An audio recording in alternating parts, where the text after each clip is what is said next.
Madison Geraldine Scott is a Canadian missing person. She disappeared on Saturday, the 28th of May 2011, after a birthday party she attended at Hogsback Lake, 25 kilometers southeast of Vanderhoof, British Columbia. Scott planned to spend the night camping with a friend, but her friend left during the night without Scott. Some of the last people to have left 3 hours later, between 3 a.m. and 4 a.m., reported speaking with Scott and asking if she wanted a ride home. This was the last time anyone reported talking to her. Background: Maddy Scott was born to Eldon and Dawn Scott on April 29, 1991. She is the younger sibling of Ben and the older sibling of Georgia. She enjoyed dirt biking, figure skating, horseback riding, team sports and hanging out with her friends. Scott worked as an apprentice heavy-duty mechanic with her father at MBG Logging. She was described by her brother as someone who was as comfortable in a dress as she was in work coveralls. Personality: Scott is described as having a vivacious, fun-loving, playful, social personality and would often do things on the spur of the moment. She would often break off engagements if she felt there was something more fun. For example, she broke off an engagement with her cousin, Cora Kelly, with a day's notice to go to the party at Hogsback Lake instead. Still, it is considered completely out of personality for her to be out of touch with family and friends for long. Scott loved to have nice things too. Expensive motorbike gear was left at her campsite and she recently upgraded her iPhone before she went missing. She is also described as having a caring and affectionate personality, described by her friend Chelsea Little as willing to give the shirt off her back for someone in need. Scott also enjoyed performing with and for her friends in fun short amateur video productions. She was described as someone who would bring it all together. It was also reported that she focused more on social endeavors at school, and though she managed the academic side of school, she wasn't too interested in academics. Relationship status: Maddy was single at the time of her disappearance. She was on a couple of dating sites at the time. There was a guy who she was interested in for some time who was at the party on Friday night for a bit. He told her that he just wanted to be friends. According to Dawn, Maddy was a bit upset, but nothing drastic. It is not known whether there was any further investigation into the guy who Maddy was interested in. There was another boy who was interested in her, but according to Dawn, she wasn't interested in him. According to Dawn, he got a bit huffy in private according to only a couple of people, not a public display, and has been put through the ringer. According to Dawn, Maddy's cell phone records indicated that she had an incoming call at 12:30 a.m. on the 28th of May 2011, the night of the party, from a young guy who we know. Identifying characteristics: at the time of her disappearance, Maddy was a 20-year-old Caucasian female of 160-180 pounds, standing 5'4", with green eyes, and a natural ginger hair color. Maddy has numerous ear piercings and a nose piercing. At the time of her disappearance, she recently got a tattoo of a swallow silhouette on her inside left wrist. Vehicle and personal items at time of disappearance: Maddy went to Hogsback Lake in her white 1994 F-150 pickup truck with Hordy Bolduc.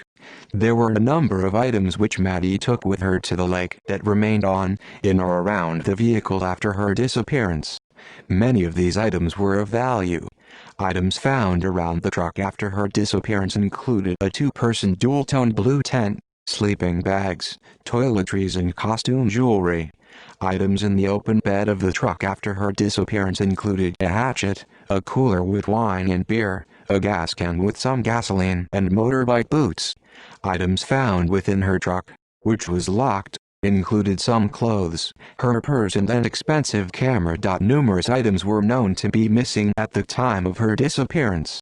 These items include the clothes that she was wearing, an iPhone 4 with a robin's egg blue case and a large cluster of keys, with Ford key on a Gothic-style lanyard. Hogsback Lake party: other than Hordy, Maddy was friends with few others at the party. Spending most of her life in Vanderhoof, Maddy attended Nekako Valley Secondary School, where she met Jordy Bolduc in 2007.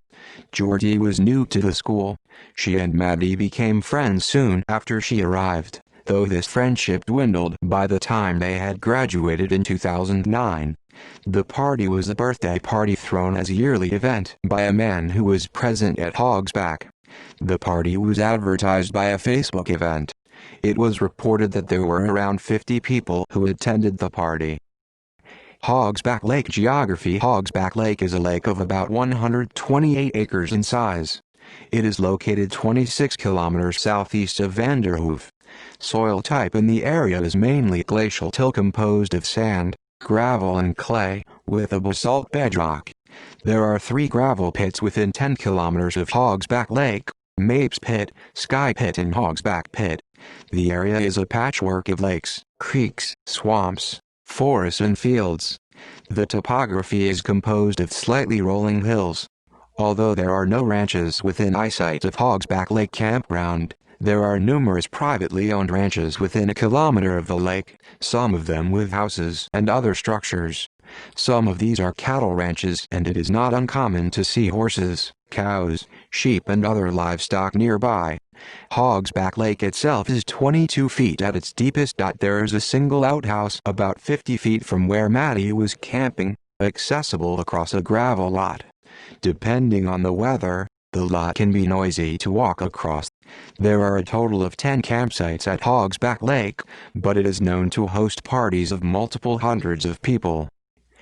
Disappearance. Maddy had attended the party with her friend Jordy Bolduc on the evening of May 27, 2011, but had retired to her tent and sleeping bag before a fight broke out around midnight, and Jordy, injured and drunk, felt compelled to leave with her new boyfriend.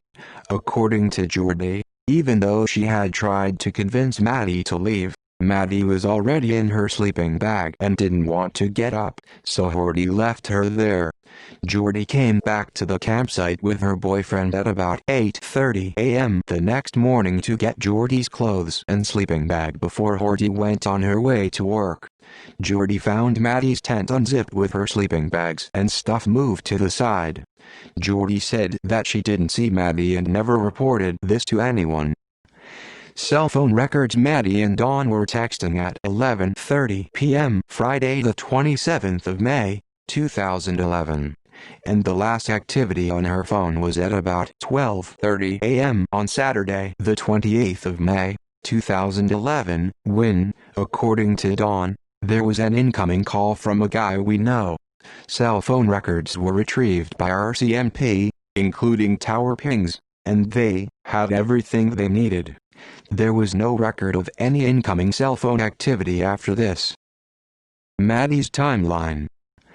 Second party. A second party occurred in the evening of Saturday, the 28th of May 2011. That was over twice the size of the party where Maddy disappeared. Maddy's sister was at the second party but didn't see Maddy there and didn't want to report that she was at the party because she was underage and didn't want to get in trouble. Maddy's tent was flattened at the second party, and the person who flattened it was identified and questioned by RCMP, and nothing was reported to the public in regards to suspicious motives. Investigation. The investigation following the Maddy Scott disappearance had used more investigative tools than any other case in BC history. Police claimed to have interviewed all the party-goers who were at the party the night of the 27th of May 2011, and reported that they had no reason to believe that anyone at the party was responsible for her disappearance. The police also reported that everyone was cooperative with taking polygraph tests.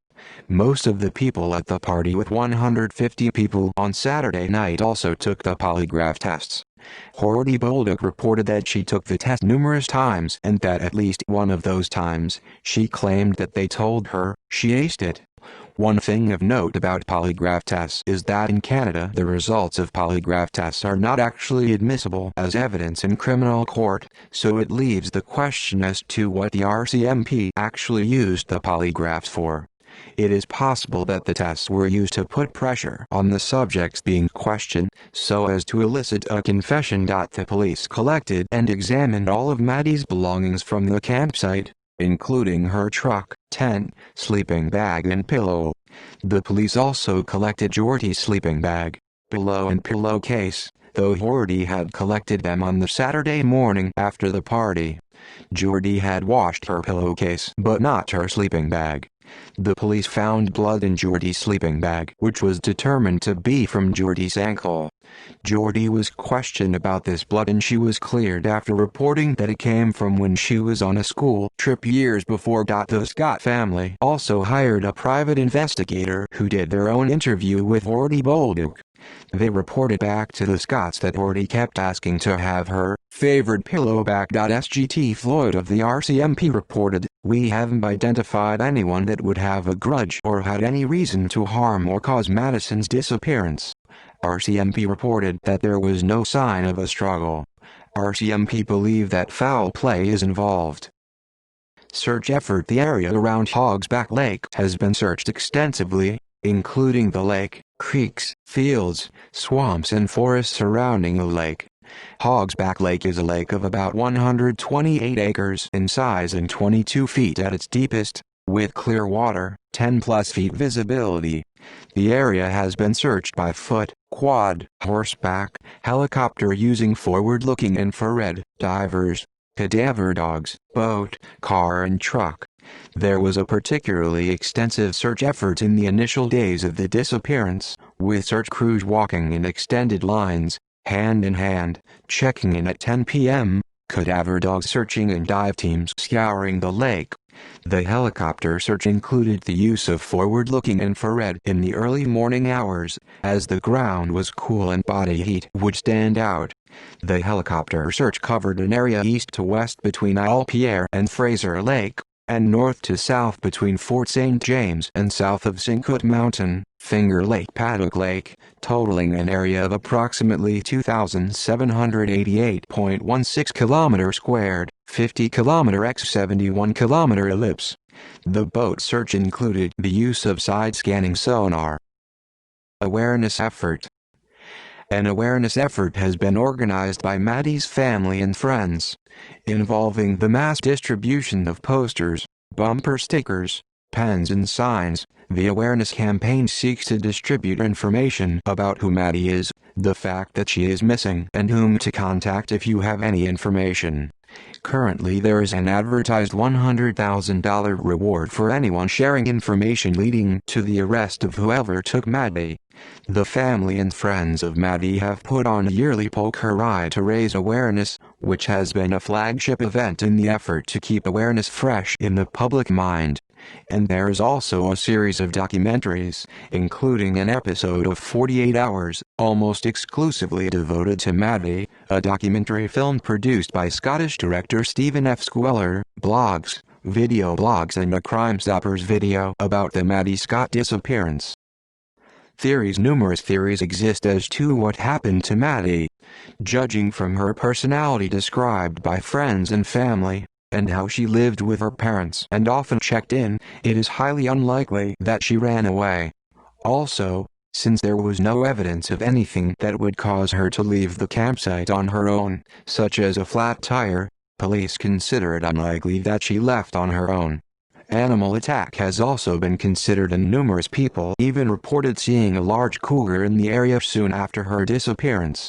However, the animal attack theory has been contested because of the lack of remains or sign of a struggle. Many people have also suggested that she may be in the lake. However, this theory has been proven highly unlikely as a team of professional divers explored the lake and found nothing. Also, cadaver dogs searched the perimeter of the lake during the early stages of the search and found nothing. The lake is fairly small at 128 acres and is only 22 feet at its deepest and reasonably clear, so it is not hard to search. Foul play. RCMP believe that foul play is involved in the disappearance of Maddy Scott. The RCMP also said that there was no sign of a struggle. It was also reported that apart from the clothes which she was wearing, the only two items missing with her are her iPhone 4 and a large bundle of keys, including a Ford key, on a Gothic-style lanyard. It is not known exactly how she left, though, Rick Beatty from Vanderhoof Search and Rescue said that, like the RCMP, a lot of people assisting the search came to the conclusion that she must have left via vehicle because there was no evidence to indicate that she left by foot. Since there was no sign of a struggle and Maddy was able to collect her keys and cell phone before leaving, this implies that Maddy was convinced to go on her own volition. Friends or associates. Dawn mentioned that there was a guy who Maddy was interested in romantically for some time, who was at the party for a bit. Dawn said that Maddy told her that he wasn't interested and he told Maddy that he just wanted to be friends. It is not yet public knowledge how much effort was put into investigating this man. Another person who is a suspect was the guy who was interested in Maddy but huffy in private because she wasn't interested in him. This guy was put through the ringer. And since Maddy wasn't interested in this guy, he would have had more difficulty taking Maddy without a struggle than the man who Maddy was interested in. Many people have pointed towards Hordy Bolduc as having some sort of involvement in Maddy's disappearance, and since Hordy was supposed to spend the night with Maddy, it is natural to suspect Hordy. However, Hordy took numerous polygraph tests and according to her own testimony, she aced it. In addition to this, since Hordy left the party with her new boyfriend Tyler, at the time she would have had to find a way to make it back to the campsite without being noticed or conspired with another person to have taken Maddy. Jordy had left with her boyfriend. It is unlikely that Hordy had a hand to play, however. It is not yet public knowledge how much effort was put into investigating Tyler. Another rumor suggested that Fribjin Bjornsson may have been somehow involved in Maddy's disappearance. The rumor started after Hordy Bolduc was interviewed on 48 Hours, having said that Maddy and Fribjin were involved and that he was bad news. The rumor suggests that Maddy's disappearance and Fribjin's death are related. Maddy and Fribjin played on the same recreational softball team for a while. However, some effort was made by the police to investigate Fribjin and his potential relation to Maddy's disappearance, and police and the victims' families don't believe there are any significant links between the two cases. Bjornsson himself was murdered in 2012 in Nackasley. Stranger. It has been proposed that a stranger who wasn't at the party may have taken Maddy. Considering the remoteness of Hogsback Lake, and the timing of Maddy's disappearance, this theory is less likely than if the abductor was at the party, even if they came back later. Hordy Bolduc did report that there were some people who arrived later in the party that she didn't know. According to the FBI, stranger abductions involving women mostly are motivated by sexual assault and are also the most likely to involve the use of a firearm. However, since Maddy was allowed to take her keys and her cell phone, it is not likely she was taken at gunpoint. It is more likely she left willingly. Israel Keys has been proposed as having a role in Maddy's disappearance. However, Keys' MO usually included theft from his victims. Nothing was known to be stolen from Maddy's campsite. There were multiple items of value left behind in plain sight at Maddy's campsite, including a purse, camera, gasoline, expensive motorbike equipment and liquor. This is contrary to Keys' MO of stealing from his victims. Hogsback Lake is a straight 33-hour drive from Anchorage, Alaska, where Keys lived, and in a different country, making travel quite inconvenient for Israel. However, a few days after Maddy's disappearance, on the 2nd of June 2011, Keys was known to have flown from Alaska to Chicago, rented a car and drove almost 1,000 miles to Vermont with the intent of committing murder. And even without a specific victim in mind, Keys ended up committing the double homicide of Bill and Lorraine Currier, whose bodies haven't been found. Keys was known to be an opportunist, choosing some victims as they happened to be in a location chosen by Keys in advance, choosing some victims by how unlikely they would be linked to him and still choosing other victims based upon how easy it seemed their bodies would be to carry. Keys said on tape, "I would let my victims come to me, in some remote location." Keys' last known victim, Samantha Koenig, was taken at gunpoint from behind a store counter at a coffee shop in Anchorage, where Keyes lived, in March 2012.